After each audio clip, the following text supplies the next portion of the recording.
After months in the jungle, I finally made it out! I'm the first one to explore this island! Okay. Totally worth it! All the treasures will be mine! I'm the first! There's a car! How did you bring me here? I took the highway. The highway? Wasn't it obvious? How do you miss it? And what about the treasures? Oh, they're all mine. I took them all.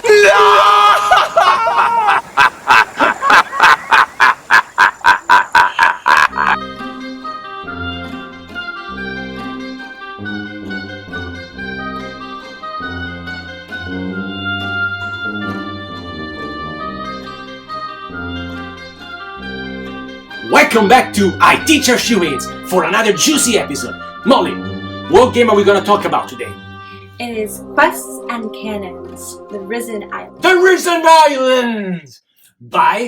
It's designed by Eric and Shannon Geller. The Gellers! And published by Short Hop Games. How many players does the game play? What is the average length? Plays 1 to 6 players. Which is great for many people out there having a solo variant. Mm-hmm. And it plays roughly 20 to 120 minutes. Correct. There are certain variable aspects to be considered. How you personalize the map, what happens if a player is sinking another player's ship. That might make the game shorter or longer, but you know, that's roughly accurate. And so what type of game is it? What are players doing? The players take on the role of adventurers. Yes.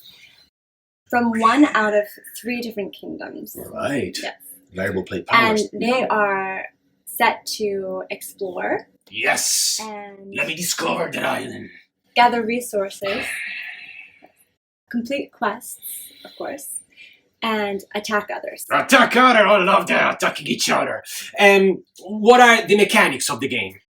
It's an exploration adventure board game. And it's based on a modular board.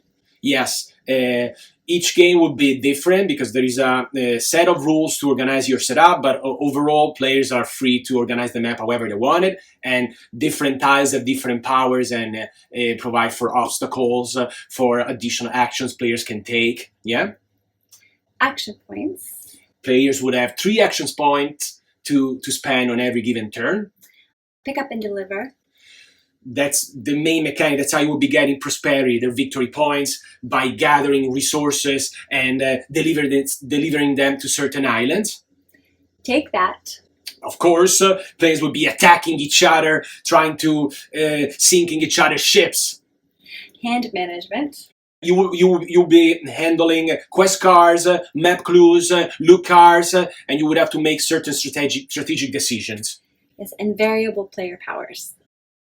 Each player will pick a unique champion, a unique ship, with a different structure, different abilities, and also loot cards provide you for unique abilities.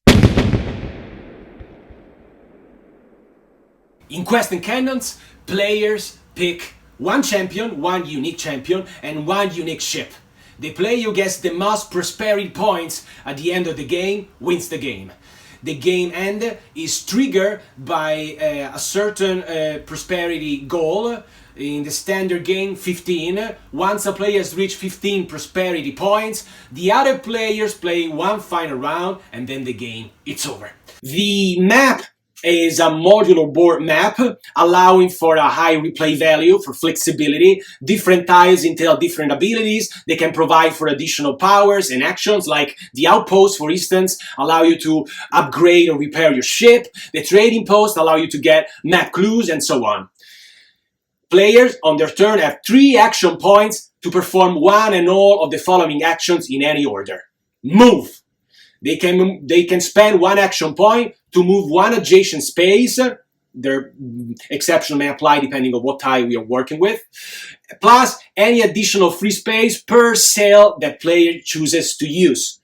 Again, the way you personalize your ship is very important here. Sails can only be used once per turn. If you land your movement on an explorer island, you get 1 coin and flip that island token to see what kind of resource that island will be providing. Regardless of that, Every time you land on an island, you get a quest card. They're very important. Quest cards provide you with a task that, if it's followed, will give you prosperity points.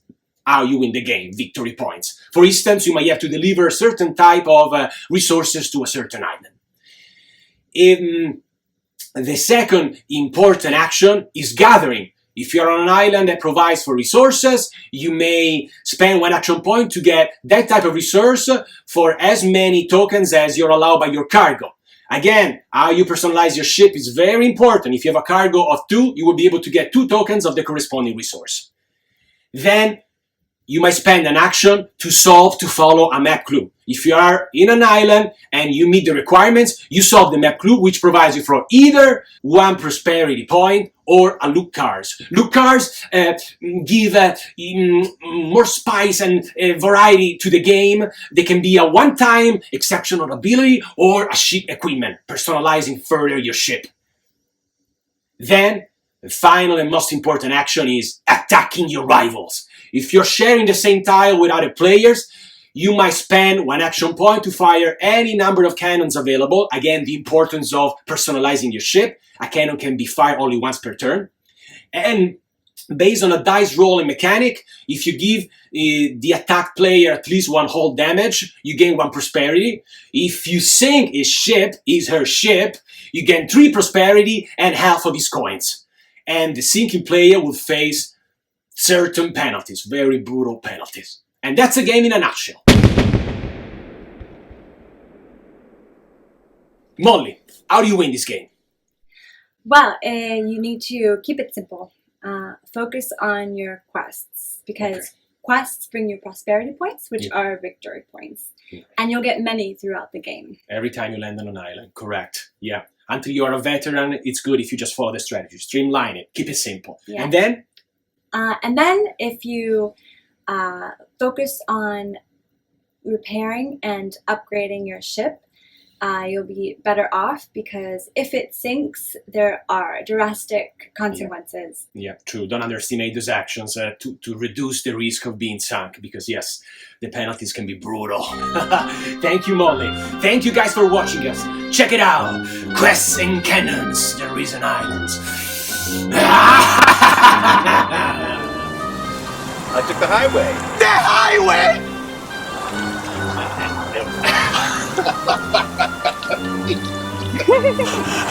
What about the treasures? They're all mine. I got them. No!